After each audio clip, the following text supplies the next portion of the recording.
अगला तुम्हारा टर्म है आयोनाइजेशन एनर्जी। तो आयोनाइजेशन का मतलब क्या होता है? देखो, आयोनाइजेशन का मतलब होता है किसी भी एटम से उसके इलेक्ट्रॉन को निकाल देना। ठीक है, किसी भी एटम से उसके इलेक्ट्रॉन को निकाल देना, उसको हम क्या बोलते हैं? आयोनाइजेशन। ठीक है, जैसे तुमको मैंने अभी जो पहले जो पढ़ा था तो तुमको मैंने आयोनेशन रिएक्शन दिखाई दी कि हाइड्रोजन है, उसका इलेक्ट्रॉन निकाल दो तो H प्लस बन जाएगा। तो किसी भी एटम से उसकी किसी भी ऑर्बिट से इलेक्ट्रॉन्स को कंप्लीटली उससे बाहर निकालने को हम बोलते हैं आयोनाइजेशन। ठीक है, तो आयोनेशन एनर्जी क्या होगी? Ionisation energy will be the minimum energy required, minimum energy required to move an electron from the ground state. ठीक है, जिसमें सबसे मोस्ट स्टेबल होता है। ठीक है, ये बात ध्यान रखना, फ्रॉम द ग्राउंड स्टेट, ना कि किसी भी स्टेट से अगर तुम उसको निकालोगे तो उसको आयोनेशन एनर्जी बोलेंगे। जब भी हम ग्राउंड स्टेट से निकालते हैं, मतलब ऐसी स्टेट से जहां पे वो एग्जिस्ट करता है, जहां पे वो क्या है, मोस्ट स्टेबल है। ठीक है, वहां से निकाल के हम कहाँ ले जाएंगे? एन इक्वल्स टू इन्फिनिटी, मतलब उसको बाहर निकाल देंगे। ठीक है, उसको हम क्या बोलते हैं? Ionisation energy of atom. ठीक है, तो minimum energy required to move electron from the ground state to infinity, उसको क्या बोलेंगे? Ionisation energy of atom. ठीक है, अब ये आयोनेशन एनर्जी है। अब देखो, हमने तुमको क्या बताया कि जब भी lower to higher station hit जाते हैं एनर्जी देनी पड़ती है। तो अब यहाँ पे आयोनेशन एनर्जी क्या होगी? ऑलवेज क्या होगी? पॉजिटिव, क्योंकि एनर्जी तुमको देनी पड़ेगी इलेक्ट्रॉन को निकालने के लिए, क्योंकि इलेक्ट्रॉन और न्यूक्लियस के बीच में क्या होता है? फोर्स होता है, जिसके से उसको पकड़ के रखता है।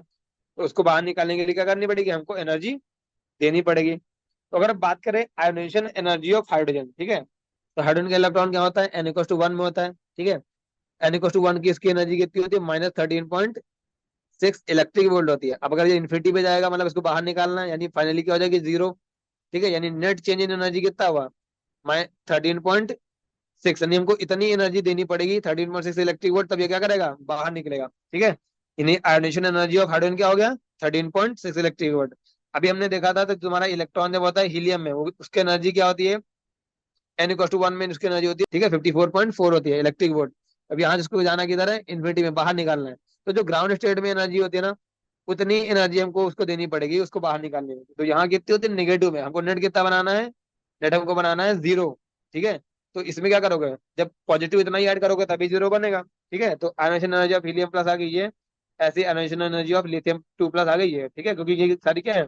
सिंगल इलेक्ट्रॉन स्पीसीज, और जो बोर का मॉडल होता है वो सिर्फ सिंगल इलेक्ट्रॉन स्पीसीज पर ही लगता है। ठीक है, याद में तुमको ये 122.4 कैसे आया होगा? तुमको मैंने एनर्जी का फॉर्मूला क्या बताया? -13.6 z square by n square. ये तुमको तुम्हारा जो लिथियम टू प्लस है, मतलब इलेक्ट्रॉन तो तुम्हारा एन इक्वल टू वन में होगा, ये तो तुम्हारा वन हो जाएगा, यानी क्या आया? -13.6 इंटू जेड स्क्वायर। मगर लिथियम का एटॉमिक नंबर क्या होता है? थ्री होता है, यानी -13.6 इंटू 9। ठीक है, ये आ जाएगा तुम्हारा। ठीक है, इस तरह से निकाल लोगे तुम। तो ये होता है आयोनाइजेशन एनर्जी। ठीक है, अब अगला टर्म आता है आयोनाइजेशन पोटेंशियल। ठीक है, जैसे आयोनाइजेशन एनर्जी होता है वैसे ही पोटेंशियल होता है। तो पहले डेफिनेशन देखते हैं, डेफिनेशन क्या कहती है। तो पोटेंशियल डिफरेंस, तो आयोनाइजेशन पोटेंशियल है। ठीक है, तो पोटेंशियल क्या होता है? पोटेंशियल डिफरेंस, मतलब इसका शॉर्ट फॉर्म होता है आईपी। तो पोटेंशियल डिफरेंस क्या होता है? Through which an electron must be accelerated from the rest such that its kinetic energy become equal to the ionisation energy of atom. अब देखो इस लाइन का मतलब क्या है।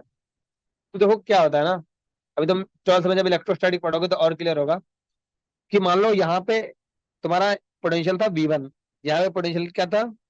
V2। ठीक है, मान लो V2 is greater than V1 है, तो यहाँ पे जो डेल्टा V होगा, ठीक है, वो को क्या होगा? V2 minus V1। ठीक है, यहाँ का डेल्टा V कितना होगा? V2 minus V1। तो जब भी तुम यहाँ पे, इसका डिफरेंस कितना है? डेल्टा V का। जब भी तुम अगर किसी इलेक्ट्रॉन को यहाँ पे चार्ज छोड़ोगे, ठीक है, क्योंकि यहाँ पे पोटेंशियल है, तो पोटेंशियल से तुम्हारा ग्रेविटेशन होता है। ठीक है, उसमें ग्रेविटेशन पोटेंशियल होता है। तो जब भी तुम यहाँ की तो बॉल होती है, अगर तुम इसको एच आई से छोड़ते हो तो नीचे आती है ड्यू टू ग्रेविटेशनल फोर्स। ठीक है, तो यहाँ कौन सा, ये कौन सा है? इलेक्ट्रोस्टैटिक पोटेंशियल है ये। ठीक है, क्योंकि ड्यू टू चार्ज है, न्यूक्लियर न्यूट्रॉन और प्रोटॉन्स है, तो ड्यू टू चार्ज है, इसलिए यहाँ क्या होगा? इलेक्ट्रोस्टैटिक पोटेंशियल होगा। तो यहाँ भी जब इलेक्ट्रॉन को छोड़ोगे वो क्या करेगा? भागेगा, किधर भागेगा? फ्रॉम, यहाँ क्या करता है? Higher potential to lower potential जाता है तुम्हारा ball ball, higher potential to lower potential आता है। यहाँ भी क्या करेगा? इलेक्ट्रॉन किधर जाएगा? Higher potential to lower potential. तो जब भी यहाँ पे एनर्जी कितनी आती है? mgh, जिसके पास आती है क्या? एनर्जी। ठीक है। तो सिमिलरली जो यहाँ पे एनर्जी आती है वो होती है E/V। क्या आती है? E/V। कैसे? V क्या, यहाँ पे वोल्ट है, तुमको क्या पता, W = E/V, ये तुम फॉर्मूला 10th में पढ़ा है। ठीक है, कैसे तुमने पढ़ा था? तुमने इस फॉर्म में पढ़ा था, V = W/Q, यानी work done for moving 1 coulomb charge. ठीक है, 1 कूलम डाल के मतलब E डाल दिया यहाँ पे। ठीक है, यानी W क्या जाएगा, E/V।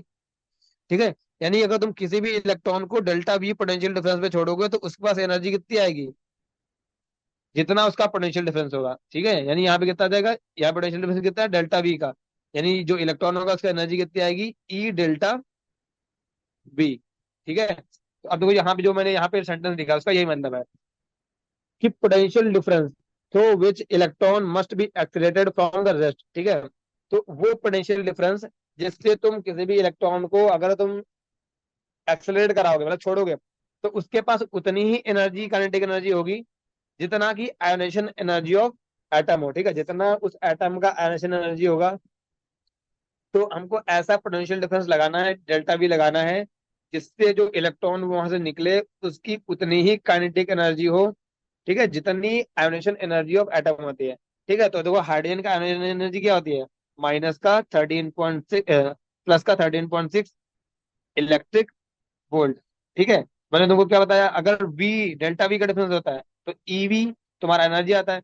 यानी अगर तुम्हारा एनर्जी E∆V है, यानी तुमको पोटेंशियल कितने का लगाना पड़ेगा, 13.6 का। ठीक है, कुछ नहीं होता, बस तुम्हारा ई हट जाता है यहाँ से। ठीक है, यानी 13.6 का तुम्हारा क्या लगाना पड़ेगा, पोटेंशियल लगाना पड़ेगा। यानी तुम अगर तुम, क्योंकि अगर तुम यहाँ पे ये तुम्हारा दो प्लेट थी, मतलब इनके बीच का डिफरेंस कितना था, 13.6 इलेक्ट्रिक वोल्ट का था, या 13.6 वोल्ट का था। तो अगर तुम यहाँ पे क्या करोगे, इलेक्ट्रॉन किसी को छोड़ोगे ना, तो उसकी एनर्जी जो होगी वो 13.6 इलेक्ट्रिक वोल्ट होगी। ठीक है, ये कॉन्सेप्ट है आयोनेशन पोटेंशियल का। ये क्लियर है? क्योंकि थोड़ा